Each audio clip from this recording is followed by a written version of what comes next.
Halo, selamat pagi. Kita sering ya mendengar pepatah tak kenal maka tak sayang. Nah, karena itu izinkan saya untuk memperkenalkan diri terlebih dahulu.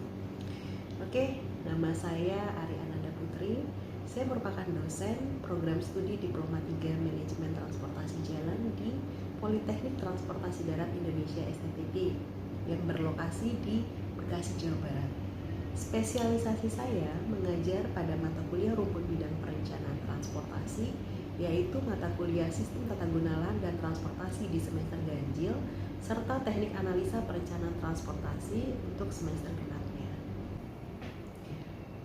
Pada kesempatan ini, saya akan menjelaskan secara singkat tentang salah satu mata kuliah yang saya ampu, hingga metode pengajaran yang biasanya saya terapkan kepada taruna-taruni di PTDI STPD. Mata kuliah yang saya ampu di semester ganjil yaitu Sistem Tata Guna Lahan dan Transportasi dengan bobot sebanyak 3 SKS. Proporsinya 1 SKS teori dan 2 SKS untuk praktek. PTDI STTD merupakan sekolah vokasi, sehingga pembelajaran yang diberikan kepada taruna dan taruni itu cenderung lebih banyak pada proporsi praktek. Mata kuliah Sistem Tata Guna Lahan dan Transportasi memiliki mata kuliah prasyarat yang wajib diikuti oleh taruna pada semester sebelumnya, yaitu mata kuliah Ilmu Ukur Tanah dan Perpetaan. Diharapkan setelah mereka mengikuti mata kuliah Sistem Tata Guna Lahan dan Transportasi, taruna-taruni mampu untuk membuat dan memperbaharui peta tata guna lahan serta mampu mempersiapkan, melaksanakan, dan menyajikan laporan hasil survei pola pergerakan masyarakat di lokasi kajian. Topik yang akan dibahas pada 14 kali pertemuan perkuliahan ini terdiri dari konsep sistem tata guna lahan dan transportasi, interaksi sistem tata guna lahan dan transportasi, prinsip perencanaan transportasi, data dukung perencanaan transportasi, digitasi peta tata guna lahan, digitasi peta zonasi, praktek survei tata guna lahan, pola pergerakan, pengenalan survei home interview yang dilanjutkan dengan praktek lapangan pada pertemuan berikutnya, pengolahan data survei home interview, pengenalan survei roadside interview yang dilanjutkan praktek lapangan pada pertemuan selanjutnya, serta pengolahan data survei roadside interview yang akan digabung dengan hasil data survei home interview dalam bentuk laporan pergerakan masyarakat. Nah, referensi buku yang digunakan yaitu Morlock tahun 2000 dan Tamin tahun 2008.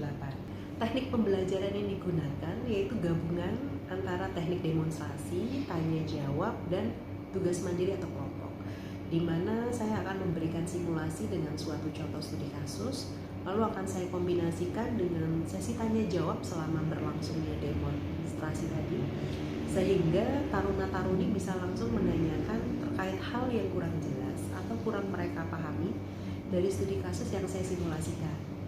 Pada saat demonstrasi, saya juga akan memberikan tips dan trik tentang kendala dan kemungkinan yang akan terjadi di kondisi real saat mereka melakukan praktek lapangan.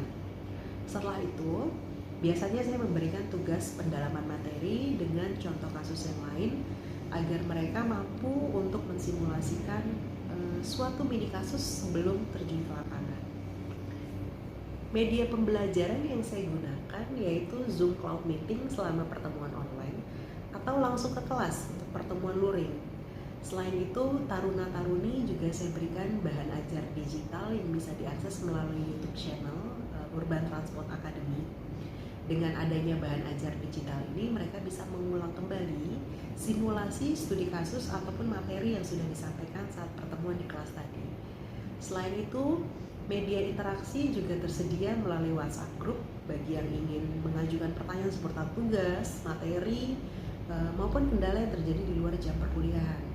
Sedangkan untuk media pengumpulan tugas, saya masih setia menggunakan bantuan Google Classroom. Terakhir, terkait bobot penilaian.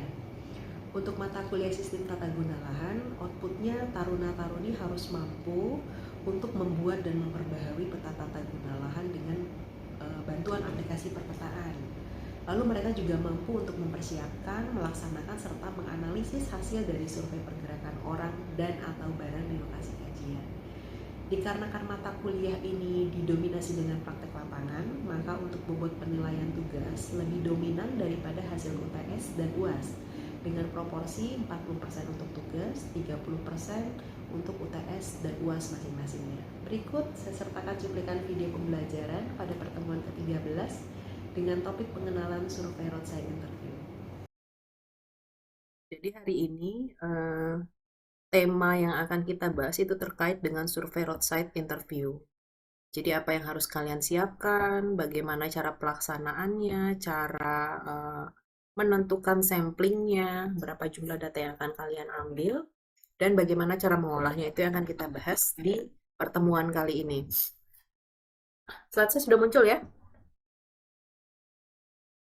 Siap sudah, Bu. Sudah ya? Siap sudah, Bu. Oke. Roadside interview. Nama surveinya. Kalau yang kemarin kan yang kalian lakukan adalah home interview. Kalau home interview itu untuk pola pergerakan internal apa eksternal? Yang kalian tangkap? Siap internal, Ibu. Internal, oke. Sedangkan roadside interview ini ada kaitannya dengan pola pergerakan yang berhubungan dengan zona eksternal. Makanya judulnya, tema surveinya itu adalah roadside interview, wawancara di tepi jalan. Sama skemanya dengan melakukan wawancara. Wawancara apa? Wawancara terkait asal tujuan perjalanan si pelaku perjalanan tadi, tapi dia dilakukan di roadside, pinggir jalan. Jadi nanti yang kalian wawancara ini adalah berbagai jenis kendaraan. Ada berapa jumlah kendaraannya yang harus kalian wawancarai per masing-masing jenis modanya. Nah, itu. Berdasarkan itu nantinya. Nah, di sini roadside interview, karena wawancaranya di tepi jalan, otomatis kan yang kalian wawancari kan kendaraan yang lewat. Memang yang diwawancari orang yang di dalamnya, tapi kan hanya salah satu, tidak seluruhnya. Nah, di sini karena kita di tepi jalan, kenapa dia ada titik, ada kaitannya sama zona eksternal? Karena ini kita surveinya itu di tepi jalan, yaitu jalan yang mana? Akses jalan di antara zona eksternal dengan zona internal. Makanya kemarin saya minta tolong kalian untuk menyiapkan peta zonasi, baik itu internal dan eksternal yang sudah di layout dengan peta jaringan jalan. Untuk apa tujuannya? Untuk penentuan di mana titik surveinya nanti akan kalian lakukan. Beban dari muatan yang dia bawa tadi. Cukup itu saja. Kalau sudah silahkan dilaju kendaraannya. Silahkan dilanjutkan perjalanannya. Terus di sini ada step by step-nya ya. Kita tentukan sampling. Terus bagaimana cara pelaksanaan surveinya sama pengolahan data ini yang akan kita bahas. Untuk penetapan titik lokasi survei, ini contohnya bisa kalian lihat. Kira-kira zona internalnya ada berapa? Di wilayah studi yang ada di layar. Zona internal, wilayah kajiannya. Siap 4, Ibu, internalnya. Siap 4, Bu. Internalnya ada 4, oke. Eksternalnya ada? Siap 3, Ibu. 3. Eksternalnya ada 3, internalnya ada 4. Dan kalian lihat di garis-garis yang ini kan ada titik-titik ya. Garis-garis ini yang ada di layar itu adalah jaringan jalan. Saya asumsikan adalah jaringan jalan. Nah, sedangkan titik-titik ini adalah titik lokasi di mana survei RSI itu harus dilakukan. Contoh, eksternal 1, zona 6 yang merupakan eksternal 1, itu dia berbatasan dengan zona 1 untuk internal 1 dan zona 2 serta zona 3. Zona internalnya, zona internal 1, 2, dan 3 itu berbatasan dengan zona eksternal yang nomor 6. Nah, itu 3 zona internal yang berbatasan dengan zona eksternal, itu harus dicari titiknya. Yang penting ada jaringan jalan, akses menuju ke zona eksternal. Oke, Zaki koordinator RSI. Siap, izin menyampaikan, Bu. Saya bukan koordinator RSI, Bu. Oke, Bu. Kamu koordinator apa? Siap, saya koordinator TGL, Bu. Oh, TGL. Oke, makanya dia bertanggung jawab penuh ya terhadap peta. Siap. Oke. Ini di sini kamu bikin sampai zona eksternalnya ya? Jaringan jalannya ya? Siap, Bu. Izin, Bu, dalam pembuatan peta ini saya dibantu oleh koor HI dengan Mas Aksa, Bu. Aksa Caksana. Ya, nggak apa-apa.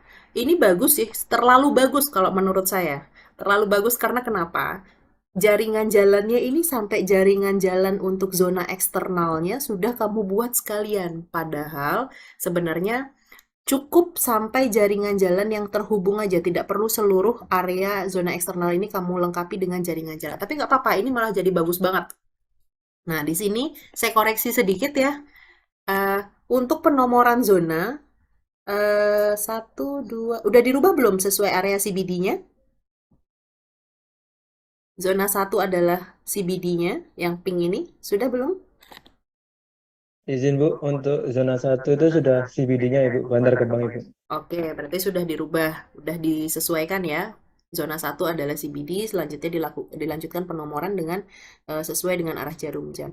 Nah, di sini untuk zona eksternal penomorannya memang benar menggunakan Romawi, tapi hati-hati penomorannya ini dilanjut ya. Dilanjut setelah zona 4 berarti dia adalah zona 5. Untuk yang zona 3 Romawi ini untuk eksternal yang di sini, ini harusnya zona 5. Seperti ini. Berarti selanjutnya di sini zona 6, nanti dirubah sedikit saja. Dan seterusnya. Berarti ini zona 7. Ini zona 8. Berarti ada 9 zona ya. 5 eksternal, 4 internal. Nah, di sini bisa kamu lihat kan ada jaringan jalan yang terhubung dengan antara zona 1 dengan zona 7. Nah, di sini nanti kamu pilih. Bisa di titik yang, coba saya kasih warna hijau aja ya. Bisa di titik yang ini, nih, atau di titik ini. Nanti kamu lihat ini jaringan jalannya ini tipikalnya apa dari fungsinya. Apakah dia arteri, kolektor, atau lokal gitu. Dilihat mana yang kira-kira mereka lebih cenderung lewat mana. Sebenarnya dari hasil TC sih, makanya kita butuh hasil TC perbatasan untuk kordon luar tadi untuk menentukan. Tapi kalau misalnya karena kalian nggak ada, ya nanti tinggal dilihat dari visual jalannya tadi. Nah, untuk zona 1 ini dia juga ada berbatasan dengan zona 9. Nah, nanti kamu pilih. Pilihannya bisa di daerah sekitar sini atau di sini. Nanti tinggal dipilih salah satunya. Hati-hati ya dalam penentuannya itu titiknya itu ini kita cari yang memang akses langsung berbatasan, tapi jangan dilakukan di persimpangan. Seperti ini kan ada persimpangan nih langsung nih di sini. Nah, kalau kamu melakukan surveinya di persimpangan, itu agak susah. Karena kalau persimpangan itu kan nanti ada yang belok kanan, belok kiri. Sedangkan kita menyasarnya adalah orang-orang yang melakukan perjalanan lurus. Karena lurus itu dia langsung masuk ke wilayah studi kalau di gambar ini. Untuk simpang yang antara zona 1 dengan zona 9. Jadi hati-hati, jangan dilakukan di persimpangan. Kalaupun kamu terlanjur pengen melakukan di persimpangan, kita lihat tutorialnya sebentar, nanti kita bahas bersama.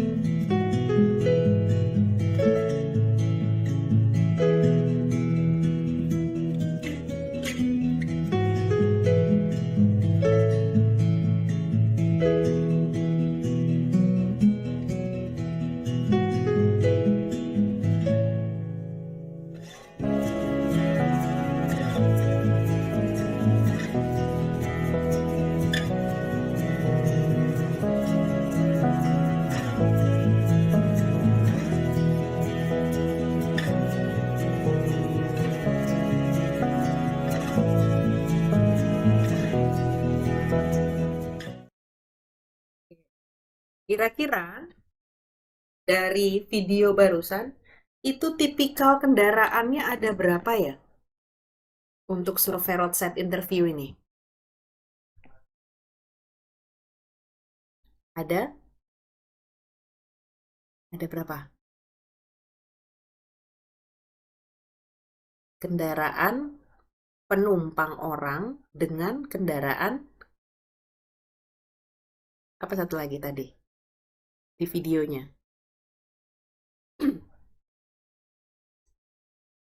Mana dia? Yang ini. Kendaraan apa kira-kira? Kendaraan barang Ibu. Kendaraan Siap, barang. barang, Bu. Jadi nanti akan ada dua jenis kendaraannya, kendaraan penumpang orang dengan kendaraan penumpang barang. Bedanya di mana? Bedanya hanya di komponen pertanyaan tambahan untuk kendaraan barang. Kendaraan barang dengan kendaraan penumpang orang ini sama jenis pertanyaannya. Dari mana, mau kemana, mau ngapain, atau maksud perjalanannya apa, dan ada berapa jumlah penumpangnya. Itu sama untuk dua-duanya. Tapi untuk kendaraan barang ditambah dengan jenis muatannya apa, kalau dia bawa muatan, dan berapa bebannya. Hanya itu tambahan untuk kendaraan barang, selebihnya sama. Nah, kalau kendaraan penumpang orang, ini kan tidak hanya kendaraan pribadi ya. Jadi di situ ada kendaraan pribadi, ada seperti motor, mobil, mobil pribadi, terus bus sedang, bus besar, bus kecil itu adalah kendaraan penumpang orang.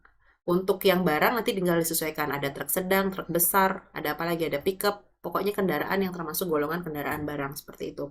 Nah, di sini bisa kalian lihat ya, kan tadi ada pertanyaan terkait berapa jumlah penumpangnya. Hati-hati dalam mengajukan pertanyaan itu. Jumlah penumpang itu termasuk driver. Diingat ya, jumlah penumpangnya termasuk driver. Jadi kalau misalnya ada motor yang lewat, dan itu kalian stop untuk melakukan survei wawancara roadside interview tadi, rasanya tidak perlu kamu tanya ada berapa jumlah penumpangnya. Itu kan langsung terlihat ya, jelas terlihat dengan mata kepala kita ada berapa jumlahnya. Kalau hanya ada satu, ya udah ditulis satu. Driver itu dianggap sebagai penumpang. Terus kalau misalnya jumlah penumpangnya ini tidak terlihat dengan mata kepala kita sendiri, tidak terdeteksi, itu bisa kamu tanya ke drivernya. Kamu tanya ada berapa jumlah penumpangnya. Contohnya kalau kayak bus sedang atau bus besar itu kan nggak mungkin kamu harus masuk ke dalam bus lalu menghitung berapa jumlah penumpangnya karena itu akan makan waktu. Nah, khusus untuk survei roadside interview ini, kalian sebenarnya idealnya itu butuh bantuan dari pihak kepolisian atau pihak dinas perhubungan. Untuk apa? Untuk mengatur lalu lintas selama pelaksanaan survei. Kalian tidak berperan dalam mengatur lalu lintas, kalian hanya berlaku sebagai surveyor. Dalam pengaturan lalu lintas itu dilakukan oleh kepolisian sama dinas perhubungan. Nah, itu idealnya ya. Saat kalian PKL, mau nggak mau kalian harus bersurat dulu ke kepolisian, bersurat dulu ke, atau memberi info kepada dinas perhubungan. Karena dinas perhubungan kan di bawah kalian ya nantinya ya, maksudnya kalian ada di dinas perhubungan, bisa disampaikan seperti itu. Nah, nanti mereka dari dinas kepolisian dan dinas perhubungan, itu nanti tugasnya dia nyetopin kendaraan, baru kamu bertanya, lalu mereka untuk ngatur lalu lintas kembali. Pertanyaannya hanya sekitar 5-6 menit. Untuk survei roadside interview, di sini kalian lihat kamu butuh yang namanya plang survei. Jadi plang survei ini harus dibuat sebagai info untuk pelaku perjalanan dari sekitar jarak 100-200 meter itu mereka udah lihat, oh ternyata ada pelaksanaan survei apa, walaupun mereka tidak tahu apa jenis survei itu, tidak paham maksudnya apa, itu nanti bisa kalian jelaskan saat kendaraannya dihentikan, kamu jelasin surveinya ini survei apa, ada beberapa pertanyaan yang harus dijawab. Nah, tinggal kayak gitu. Sama satu lagi, etikanya, posisi kalian berdiri untuk pelaksanaan survei roadside interview, ini memang di pinggir jalan, tapi berdirilah di sisi sebelah kiri. Jangan berdiri di sisi sebelah kanan, karena kalau kendaraan di Indonesia kan drivernya di sisi sebelah kanan ya. Jangan kamu berpindah ke sisi sebelah kanan untuk melakukan interview, karena itu akan berbahaya bagi keselamatan kalian. Tetap di sisi sebelah kiri saja untuk melakukan wawancara. Cukup terdengar kalau kalian bersuara dengan keras. Nah, terus tadi apa ya? Titik lokasinya besok ini kan kalian tidak perlu pakai bantuan kepolisian ya, karena hanya untuk praktek pembelajaran. Jadi pinter-pinterlah dalam mencari titik wawancaranya, karena kalian pasti akan nyetop kendaraan, belum tentu kendaraan itu mau berhenti besok karena tidak ada pihak yang berwajib.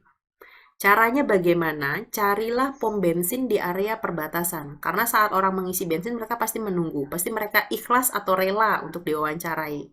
Tapi kalau kamu nyetop kendaraan benar-benar di pinggir jalan tanpa ada bantuan kepolisian, walaupun sudah ada pelang survei, biasanya mereka enggan untuk memberhentikan kendaraannya. Triknya seperti itu untuk proses pembelajarannya. Nah, nanti pun kalau misalnya kamu waktu PKL, kalau misalnya di area perbatasan ke arah masuk ke wilayah studi tadi ada kayak pom bensin, itu kamu boleh survei di situ. Bisa menambah jumlah apa namanya? Jumlah sampelnya, lebih mudah kamu untuk mendapatkannya tanpa mengganggu kelancaran lalu lintas. Seperti itu untuk pelaksanaannya. Terus sekarang kita akan berbicara terkait sampel. Kalau terkait sampel, saya langsung masuk ke Excel ya, karena contoh soalnya sudah saya tulis di sini. Nanti kelengkapannya, step by step-nya bisa kamu lihat di slide. Nah, untuk menentukan sampel, berapa jumlah kendaraan yang harus kalian stop untuk melakukan wawancara tadi, itu kita pakai pedoman Orthuzer sama Willumsen dalam penentuan sampelnya. Nah, di sini kamu terlihat nggak contoh soalnya? Contoh studi kasusnya, yang ini. Jelas nggak? Terlihat. Terlihat. Ya, terlihat. Jelas, Bu. Kira-kira nih, kalau dari contoh soalnya itu, dia titik lokasi survei RSI-nya ini di perbatasan antara zona berapa dengan zona berapa? Kalau dari studi kasusnya.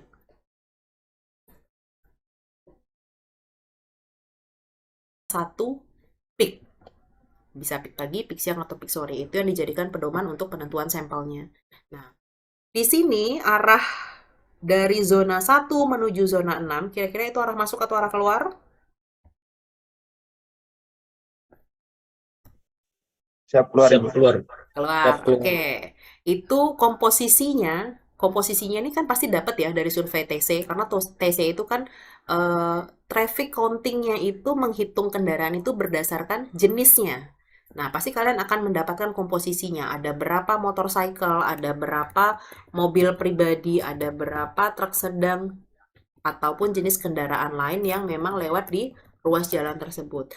Untuk arah keluar, jumlahnya tadi ada 100 kendaraan per jam.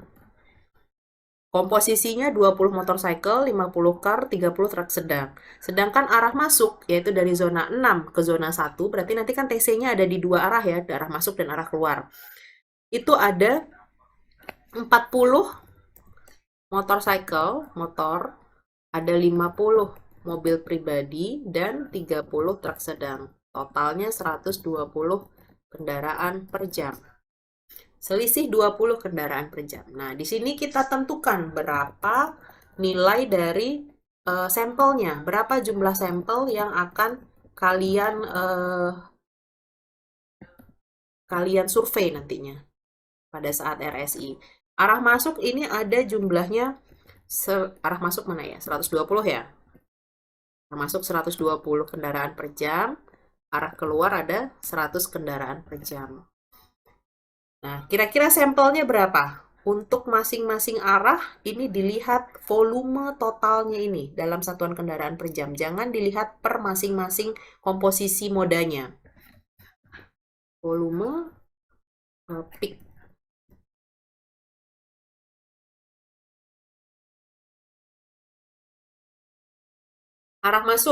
Arah masuk kira-kira 120 itu dari tabel yang ini kan arus lalu lintas, berarti kan jumlahnya ya, kendaraan per jam ini. Kira-kira persentase sampelnya berapa? Untuk arah masuk? 50%, Bu. 50%. Karena dia di antara 1 sampai 199 kendaraan selama 1 jam sibuk. Ini yang tertinggi. Begitu juga arah keluar. Angka 100 itu masih di antara 1 sampai 199. Nah, dari sini kamu bisa ketahuan nih total sampelnya. Total sampelnya masih dalam satuan kendaraan per jam. Berapa? Bisa dihitung nih, gampang banget. 50% dari 120 berarti 60. 60. Arah keluarnya butuh berapa total sampelnya? 50. 50. 50% dari 100 ya 50 ya, gampang ini hitungnya. Nah, sekarang yang mau kita cari adalah berapa komposisi dari masing-masing modanya. 5 titik misalnya, 5 titik lokasi RSI kalian. Berarti 24 dibagi 5 berapa itu? Mungkin sekitar ada yang 6, ada yang 6, ada yang 5 ya.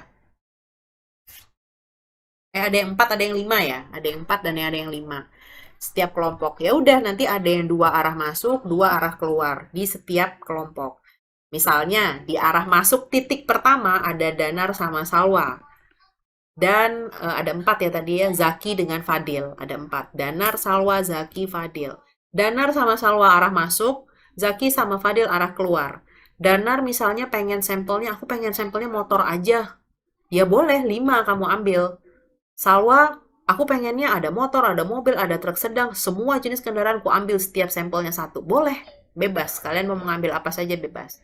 Misalnya Zaki juga seperti itu. Aku pengen 2 motor, 2 mobil, 1 truk sedang aja. Boleh, apapun. Karena itu hanya untuk proses pembelajaran, praktek pembelajaran saja. Tapi ingat saat PKL harus disesuaikan dengan perhitungan real. Yang ada di laporan itu adalah sampel yang real dari hasil survei kalian TC selama 1 jam. Itu yang ada di hitungan. Hitungan laporan ya. Seperti itu. Ada pertanyaan sampai di sini?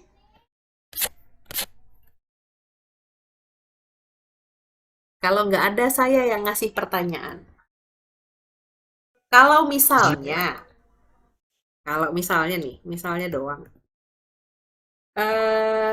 Di arah masuk di titik B, ini kan misalnya titik 6 ke 1, titik A. Titik B-nya itu antara zona 7 dengan zona 3 misalnya. Ada motorcycle, ada car, ada truk sedang. Ini lengkap.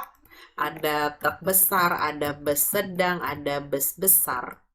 Modanya yang lewat selama 1 jam itu di jam sibuk pagi di sini 30, sini ada 50, ini ada 100, ini 45, ada 31, ada 29 arah masuk. Kira-kira persentase sampelnya berapa? Terlihat nggak? Coba saya ini dulu.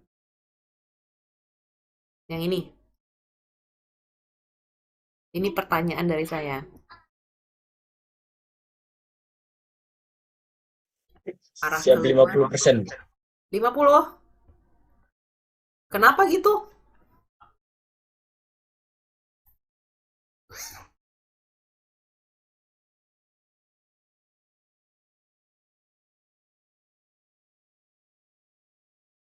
Kenapa ini 50%? Tadi siapa yang jawab 50%? Arah masuk. Siap saya, Bu. Kenapa Khalid? 50%. Tebak-tebak berhadiah atau ada dasarnya nih?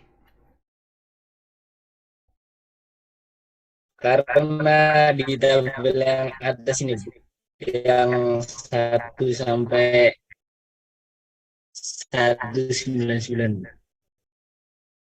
Dari mana kamu tahu itu? 1 sampai 199. Boleh nggak saya buktikan? Tuh, berapa? Siap saya, Bu. Nah, jadi hati-hati ya. Ini harus kamu jumlahkan dulu semuanya, baru kamu tahu mau mengambil yang mana di sini sampelnya. Mungkin ke skip ya tadi ngitungnya ya. Jadi hati-hati. Berarti kalau dia jumlah totalnya adalah 285 kendaraan selama 1 jam, berarti dia di mana sampelnya? 33,3%. Oke, 33,33%. Kalau yang di bawah? Siap 16,66. 16,66. Udah dihitung? Kita cross check ya. Sama dengan, copy aja deh. 693. Oke. Benar ya? Tadi siapa yang jawab? 16,66. Salwa. Siap saya, Bu. Salwa. Berarti tadi kamu panas kepalanya masih masuk ya? Walaupun panas. 16,66 berarti dia nilainya kan 693. Dia antara 500 sampai 699 kendaraan selama 1 jam. Jadi jumlah sampelnya segini. Hati-hati, karena kenapa ini saya tanya? Sering sekali saya temukan saat PKL, itu setiap moda ini persentasenya beda-beda. Jadi kalau misalnya 30 itu ada 50% motor, 50% mobil pribadi, 50% truk sedang. Ah, ini kebetulan 50% semua nih yang arah masuk. Kalau yang arah keluar, dia beda-beda nih. 340 berarti nanti ada 25%, 230, 33. Tidak per masing-masing modanya dicari sampelnya. Dihitung dulu totalnya selama 1 jam, itu yang jadi panduan kalian dalam membagi komposisi sampelnya. Hati-hati ya. Dan itu banyak ditemukan di warisan dari senior. Jadi warisan dipelajari, tidak ditelan bulat-bulat ya. Dibenerin kalau misalnya salah. Ada lagi pertanyaan sampai di sini?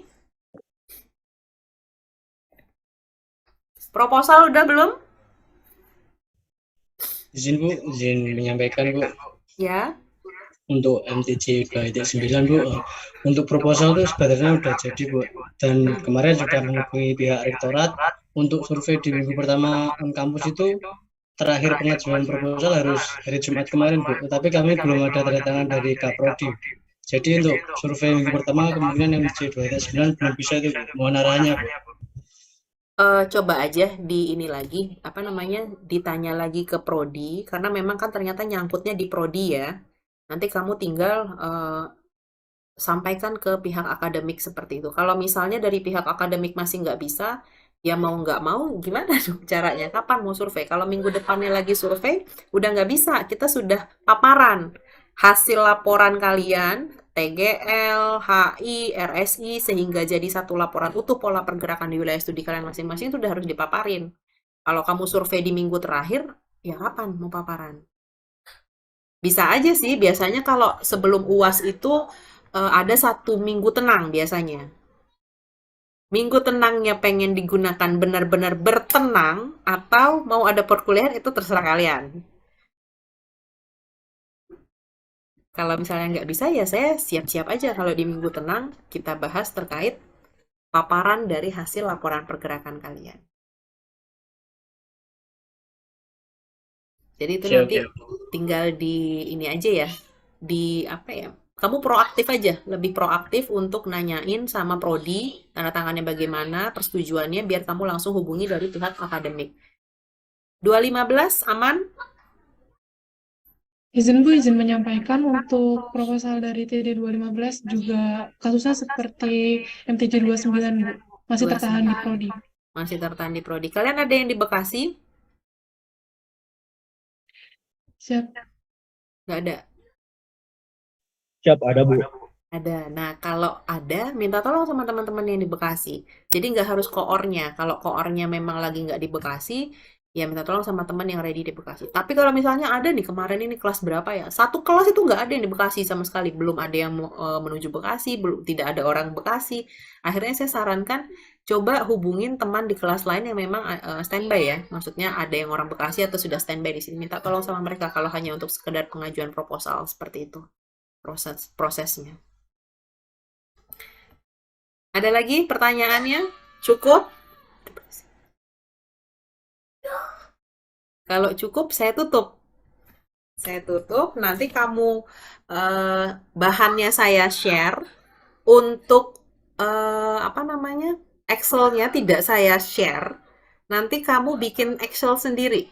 Excel sendiri pakai apa caranya, kamu ikutin aja step by step yang ada di PPT.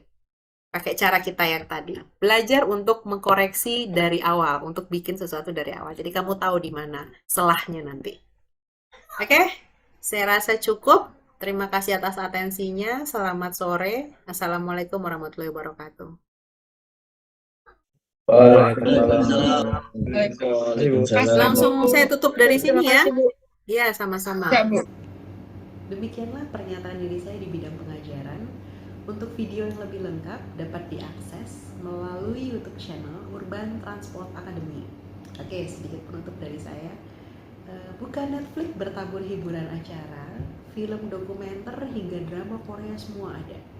Sampai di sini presentasi saya. Wassalamualaikum dan sampai jumpa.